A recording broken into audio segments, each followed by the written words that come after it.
merci à tous d'être là pour cette journée consacrée à la retransmission des résultats de quelques projets financés par le CASDAR.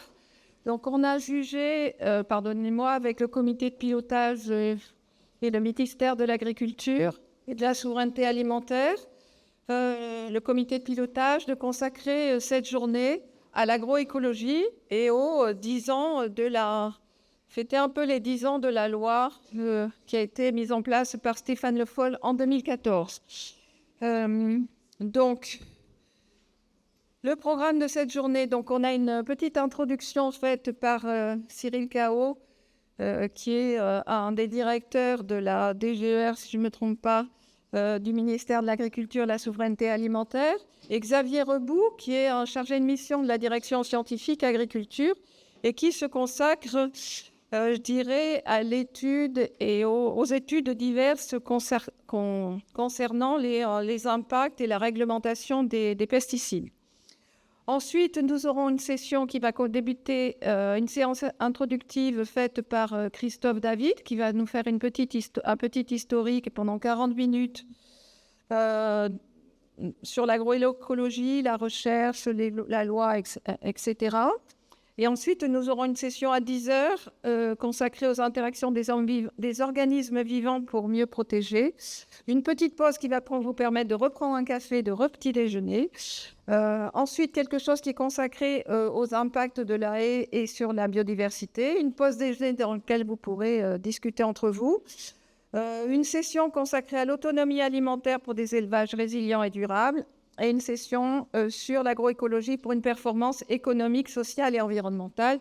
C'est toujours ce qui est demandé. On dit oui à l'agroécologie, mais en fait, il nous faut conserver une performance économique. Donc, c'est 3 projets qui seront présentés dans ce sens-là, dans cette triple performance.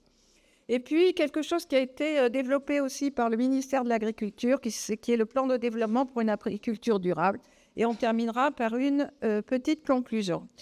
Donc maintenant, alors quelques petites recommandations pour les gens qui sont en visioconférence, comme d'habitude. Donc après chaque session, il y a une séance de questions-réponses. Les participants en Zoom doivent écrire sur le module QR les questions et on répondra seulement à ces questions et peuvent échanger entre eux via le chat. Et donc maintenant, je peux laisser la parole à Cyril et à Xavier. Ça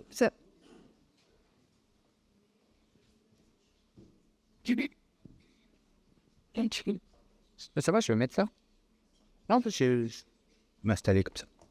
C'est bon, c'est pas. Bonjour à tous et merci d'être là.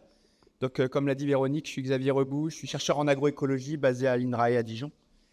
Et je travaille beaucoup dans Ecophyto depuis son lancement et je m'intéresse particulièrement à la mobilisation des alternatives aux pesticides. C'est une des composantes de l'agroécologie. Bon, juste pour dire qu'effectivement, c'est bien qu'on se retrouve pour les 10 ans. Il y a eu des avancées, on va voir ça, à travers les projets que vous portez. Le coup de force, ça a été vraiment de réussir à inscrire l'agroécologie dans la loi et donc du coup de le marteler comme étant une base incontournable maintenant de la suite de l'évolution de l'agriculture. C'est en cohérence assez forte avec le pacte vert européen. On va retrouver un certain nombre de lignes directrices. Et donc, ce que la France a fait s'inscrit dans une logique beaucoup plus large. En revanche, dès qu'on sort de l'Europe, c'est difficile de trouver forcément des gens qui sont totalement alignés sur les mêmes intérêts ou les mêmes perceptions. Et donc, il y a des discussions depuis et une politique de petits pas. On avance 2 coups, on recule un coup, on repart 2 coups et ainsi de suite. Vous avez tous vu ça, ça fait l'objet de l'actualité. Voilà, alors je pense que ces 10 ans ont été vraiment pratiques et utiles pour répondre à un certain nombre d'interrogations qu'on avait sur l'agroécologie. Au départ, l'agroécologie, c'est quand même un pari, c'est qu'on peut faire fonctionner les systèmes agricoles en mobilisant beaucoup plus les fonctionnalités biologiques des territoires agricoles et que sur cette base-là, on peut arriver à avoir une moindre dépendance vis-à-vis des intrants et limiter un certain nombre d'externalités de l'agriculture. Tout ça dans des systèmes qui soient plus sobres, plus fiables, plus efficients. Et comme l'a rappelé Véronique, il restait à montrer non seulement qu'ils étaient faisables dans la durée, mais aussi qu'ils étaient compatible avec des intérêts économiques et ou un bilan global incluant les intérêts de la société, un bénéfice santé ou un bénéfice environnemental. Voilà. Et donc, du coup, au sein du GIS Relance Agronomique et plus largement à travers les appels à projets, l'idée, c'était d'agréger les compétences des uns et des autres, de mobiliser les dispositifs existants, de renforcer nos compréhensions et l'acquisition de références, et surtout de partager et illustrer à travers l'ensemble des projets qui seront présentés aujourd'hui. On va retrouver toutes ces 4 dimensions qui sont extrêmement importantes. Et donc, un groupement d'intérêt scientifique, c'est ni plus ni moins que la volonté de partager des visions et de s'entendre sur les contributions que les uns et les autres peuvent apporter à quelque chose qui nécessite de mobiliser plusieurs disciplines, plusieurs cœurs de métier, de s'inscrire dans des territoires, de s'inscrire dans la durée. Et ces choses-là nécessitent beaucoup de partage et un fort partage d'informations. Voilà, on sait qu'on est sur des systèmes qui sont gourmands en connaissances, parce que pour faire fonctionner des systèmes agroécologiques, il faut avoir une bien meilleure et profonde compréhension des systèmes pour pouvoir mobiliser des approches qui soient des approches moins artificielles, moins externes. Et ces systèmes gourmands en connaissances, personnellement, je me suis interrogé et je travaille là-dessus en tant que chargé de mission sur comment est-ce qu'on peut mobiliser les technologies pour accompagner l'agroécologie. Et c'était loin d'être spontanément évident. Voilà. Alors, on retrouve à travers les propositions, et je ne vais pas spoiler ce que vous allez présenter, tout un tas de mots-clés qui relèvent clairement de l'agroécologie, les dimensions territoriales, le renforcement des régulations naturelles, les services écosystémiques, le caractère multi-performant, la place de l'élevage, le recyclage de la matière organique, le bouclage des cycles géochimiques. Tous ces éléments-là sont finalement des piliers de l'agroécologie. Alors personnellement, je pense qu'effectivement, ces 10 ans ont été vraiment utiles pour mettre en évidence la faisabilité de ces systèmes-là. On a maintenant pléthore d'exemples, évidemment en France, mais aussi à travers PEI Agri, dans tout un tas de projets qui mobilisent des partenaires européens, de la faisabilité de ces systèmes agroécologiques, ou enfin au moins en partie allant vers l'agroécologie, peut-être pas forcément l'agroécologie la plus hard, mais mobilisant un certain nombre de choses que dès à présent, certains agriculteurs peuvent mobiliser. Donc je pense que sur la question de la preuve de concept, on a atteint nos objectifs, on a mis 10 ans, on aura encore des choses à faire, il reste des interrogations et c'est normal, mais dans les grandes lignes, on a la preuve qu'on peut faire de l'agroécologie. Reste un débat important qui était sur est-ce qu'on peut, à travers l'agroécologie, continuer à nourrir la planète. Et là, je pense qu'il reste un peu de marge de manœuvre.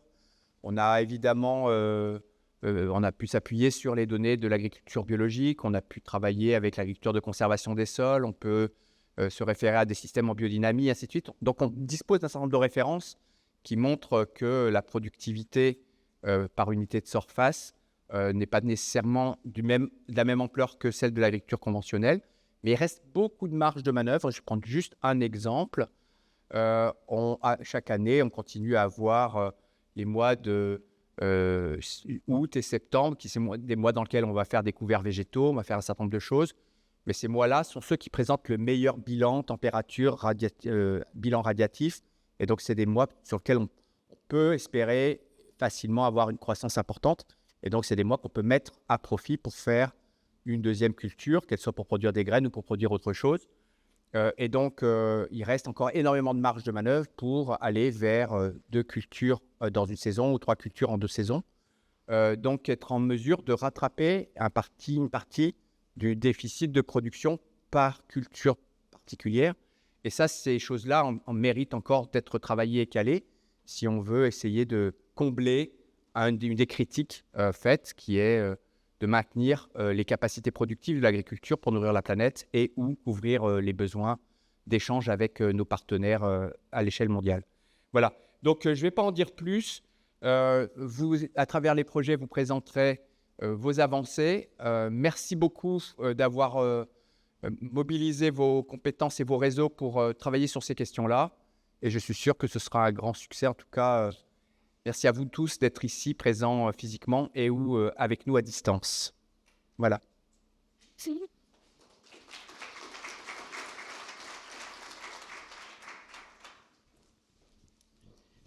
Merci, bonjour à toutes et tous. Quelques mots donc au nom du ministère en charge de l'agriculture et en mon nom propre. D'une part, tout d'abord pour remercier le GIS Relance Agronomique, Christian Luc qui n'est pas là, Xavier qui le représente, mais aussi Véronique, dont je crois que c'est la dernière séquence, en tout cas concernant le GIS Relance Agronomique. Donc merci beaucoup Véronique de tout ton engagement pour l'organisation de ces journées qui chaque année permet de nous rassembler autour des projets qui ont été accompagnés financièrement par le CASDAR, mais plus généralement des projets qui ont mobilisé un écosystème de recherche à la fois appliqué et finalisé au service des agriculteurs et des agricultrices. Pour nous, c'est des moments importants parce que ça contribue à diffuser, valoriser le travail qui a été réalisé par vos équipes et le faire connaître parce qu'au final, c'est quand même ça qui est essentiel. Alors, la thématique aujourd'hui de cette journée, c'est autour des 10 ans de l'agroécologie. J'allais dire déjà 10 ans.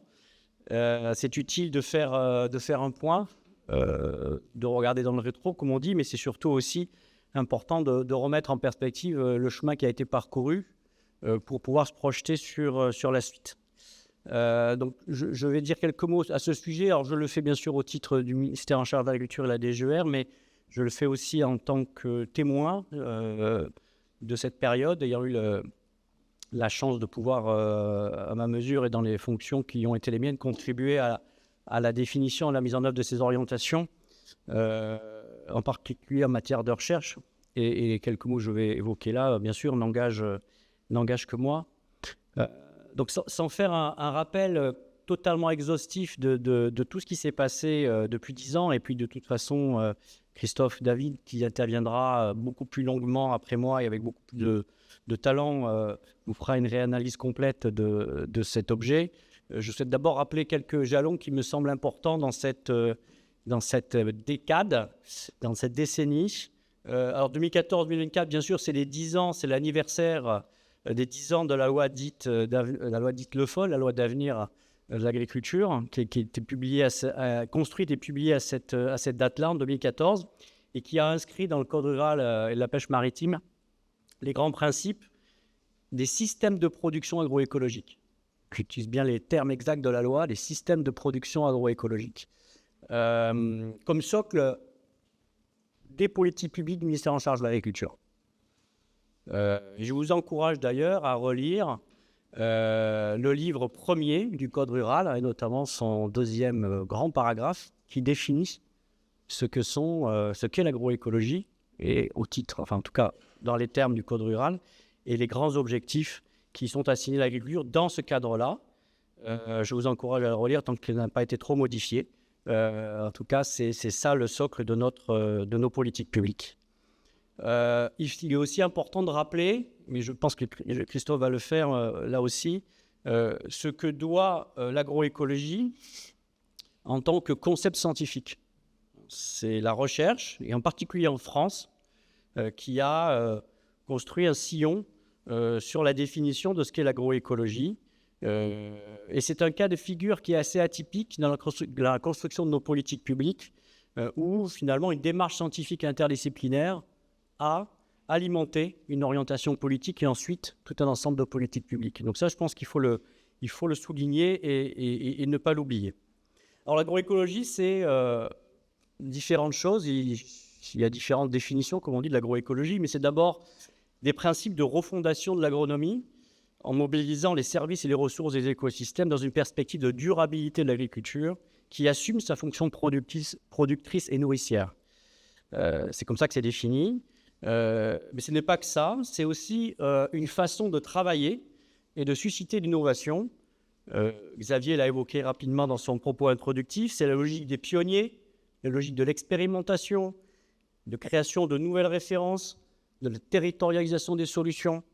Je pense en particulier, on va y revenir je crois aujourd'hui, sur la création des GI2E, du réseau DEFI, des groupes opérationnels du partenariat européen pour l'innovation, mais c'est aussi les territoires d'innovation qui sont apparus aussi à ce moment-là, les laboratoires d'innovation territoriale ou Living Labs, selon qu'on les appelle en anglais ou en français. Et toute cette dynamique-là, elle est aussi apparue à ce moment-là, et elle s'est nourrie des concepts autour de l'agroécologie. Et de façon plus large, L'agroécologie, notamment en matière de recherche et d'innovation, ça repose sur une démarche de nature collaborative à l'échelle d'un écosystème, alors qu'en Europe, on appelle AKIS, Agricultural Knowledge and Innovation System, le système qui relie la recherche académique finalisée, appliquée, le conseil, le développement et la formation. Cet écosystème-là et le concept qui va autour du concept AKIS est extrêmement important, notamment au niveau européen, à tel point qu'il a été inclus désormais dans la PAC. Quelques points aussi de calendrier dans les années 2014-2024 qui ont été favorables à la montée en puissance de l'agroécologie. Là aussi, sans être exhaustif, 2014-2024, je rappelle 2015, c'est la COP21, avec tout un ensemble d'objectifs, bien sûr, extrêmement ambitieux en termes de lutte contre le changement climatique. C'est l'initiative 4 pour 1000, c'est le plan bioéconomique pour la France. C'est tout un ensemble d'actions et d'initiatives où l'agriculture, et à travers l'agriculture, les sols, la gestion de la biomasse, font partie dites des solutions. Et je pense que ça, c'est des concepts aussi qui ont été très puissants à ce moment-là et dont l'agroécologie, de nouveau, a été à l'origine et elle-même s'est nourrie. C'est aussi le moment où on a inscrit l'agroécologie comme une clé de voûte des programmes nationaux de développement agricole et rural, qui est donc notre dispositif de programmation pluriannuelle au niveau du ministère de l'Agriculture, dans les PNDAR successifs 2014, 2020, 2022, 2027. Il y a eu aussi, à ce moment-là, initié en 2015, un travail collectif fondateur en matière de recherche, c'est le rapport Agriculture et Innovation 2025, qui a rassemblé un certain nombre d'experts et qui a permis de décliner une centaine d'actions de recherche, dont une grande partie sont toujours actives, et qui ont mis l'agroécologie au cœur d'un certain nombre de programmations. Programmation que l'on retrouve d'ailleurs dans les différents plans stratégiques, notamment de l'INRA puis d'INRAE depuis 2010 jusqu'au plus récent, et qui est en cours de révision. Là encore, l'INRA avait positionné l'agroécologie assez tôt dans ses objectifs scientifiques. C'est devenu progressivement un objet de programmation scientifique collective pour l'INRA, l'INRAE, puis d'autres opérateurs de recherche. Signaler aussi les différents programmes d'investissement d'avenir, PIA 3, PIA 4 notamment, et France 2030, avec en particulier la stratégie nationale d'accélération système agricole durable et l'équipement agricole contribuant à la transition écologique, qui ont permis de financer tout un ensemble de dispositifs. Et parmi ceux-ci, un qui est emblématique, puisqu'il porte le nom d'agroécologie, qui est le programme équipement prioritaire de recherche agroécologie et numérique. Donc on le voit, le concept d'agroécologie, cet objet de politique publique, et c'est diffusé dans un certain nombre de dispositifs qui vont bien au-delà de la sphère strictement agricole. Et enfin, dans les points d'étape importants aussi de la dernière décennie, je voudrais aussi évoquer l'Europe, avec le passage de la programmation Horizon 2020 Horizon Europe, qui a été un moment important, en particulier sur la sphère agri, notamment le cluster 10-6 du deuxième pilier d'Horizon Europe, où la mobilisation de la France, alors bien sûr les différents ministères, mais aussi les opérateurs de recherche, a permis d'inscrire l'agroécologie dans l'agenda de la recherche européenne de façon assez forte. Et je pense que vous en bénéficiez tous. Deuxième point extrêmement important, l'agroécologie, c'est aussi, et on me reprocherait en tant que DGER de ne pas l'évoquer, c'est aussi une mobilisation sans précédent du dispositif de formation technique, à travers la mobilisation des lycées agricoles et la formation, bien sûr, du supérieur. Depuis 10 ans, nous avons engagé une réforme en profondeur du dispositif de formation enseignement agricole, à travers 2 générations du plan Enseigner à produire autrement, avec la rénovation complète de tous les référentiels de diplôme de l'enseignement agricole, du CAP jusqu'au BTS, la mobilisation des exploitations des lycées comme lieu d'expérimentation et de démonstration, et je sais que vous avez travaillé pour certains d'entre vous avec eux dans des projets financés par le CASDAR, et puis c'est la formation des enseignants et l'animation à l'échelle régionale de tous ces sujets. Donc l'agroécologie, elle est objectivement, désormais, profondément inscrite dans les politiques publiques, et en particulier en matière de recherche et d'innovation et de formation agronomique. C'est un fait, c'est mesurable, et mon sentiment personnel est que c'est une tendance et une inscription profonde et durable. Mais Mais, parce qu'il y a toujours un mais, quand on établit un diagnostic, on peut identifier quand même un certain nombre de réalités qui peuvent tempérer peut-être ce diagnostic plutôt positif de ces dernières années. D'une part, la multiplication des plans sectoriels, et chacun ayant sa légitimité, son intérêt, a pu conduire à une forme de pixelisation de l'agroécologie. Quand je parle de plan sectoriel, c'est éco-phyto, éco-antibio, ambition bio, les grands plans de filière, des différents plans de souveraineté qui ont finalement décomposé ce que pourrait être une approche plus intégrée des sujets agroécologiques. En tout cas, ça peut peut-être contribuer à en faire perdre un peu le fil. Et puis objectivement, depuis 10 ans, on a observé, on a surtout subi, et les agriculteurs et les agricultrices en premier lieu, les successions de crises très dures. Et je ne vais pas toutes les lister, mais depuis la question de l'interdiction de certains produits phytosanitaires, la Covid, la crise ukrainienne et tous les sujets autour de la souveraineté alimentaire, les crises sanitaires, qu'elles soient animales ou végétales, les aléas climatiques qui ont, que ce soit des sécheresses ou des inondations, ont profondément modifié ou perturbé la production agricole. Un contexte de contestation sociale, voire sociétale, tout ça a mis en fait en tension notre écosystème et pose la question finalement de savoir comment conduire des transitions avec les injonctions de produire, souveraineté, compétitivité, et de gérer en même temps des contraintes et des risques qui s'additionnent et s'amplifient. Dans ce contexte qui s'est durci, la confusion même autour du terme agroécologie a pu devenir un marqueur militant, ce qu'il n'est pas. Plus récemment, dans le cadre de la concertation autour du projet de loi d'orientation et d'avenir et de renouvellement de génération qui a été engagé maintenant 2 ans, un peu plus de 2 ans par le président de la République et ministre en charge de l'agriculture, justement sur ces questions de renouvellement de génération et d'intégration des enjeux climatiques avec l'horloge du changement climatique qui s'accélère, tout ça aboutit au besoin de mobiliser plus fortement encore et de trouver, de tester et de mettre à disposition des solutions rapidement pour le monde agricole.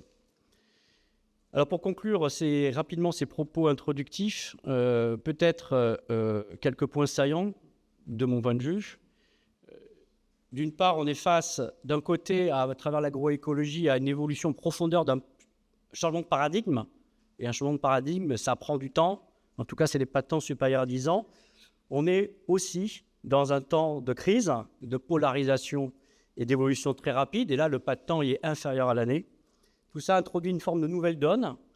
Ce qui est intéressant, et les débats parlementaires, pour celles et ceux qui les ont suivis depuis quelques mois autour du projet de loi d'orientation et d'avenir qui a été débattu à l'Assemblée nationale et plus récemment en commission au Sénat, et le débat va se poursuivre à partir de mardi prochain. Ce qui est intéressant de voir, c'est que les besoins de connaissances scientifiques, en revanche, eux, sont plus que jamais nécessaires et que cela fait consensus. Ça, je pense que c'est important de le rappeler. Mais il est important, il y a une forme d'urgence de mobiliser les connaissances acquises et de les opérationnaliser, d'aller jusqu'au geste de l'agriculteur. Il faut accompagner les agriculteurs dans leur anticipation de choix stratégiques et dans la construction de leur résilience. Donc il faut faire avec les agriculteurs. Et puis il faut replacer l'acte de produire dans toute sa complexité, dans toute la complexité des systèmes agroécologiques au cœur des priorités et conforter une agroécologie de solutions. Bref, c'est un beau challenge pour la recherche finalisée et appliquée. Et je dirais que le GIS Relance Agronomique n'a jamais autant mérité son nom. Je souhaite que cette journée y contribue. Je suis toujours en train de faire passer les dia. Non, c'est bon. C'est bon. Voilà. C'est fait du teasing pour Christophe, qui va maintenant nous présenter sa vision de l'agroécologie depuis 10 ans. Je vous remercie. Bons travaux et bonne journée.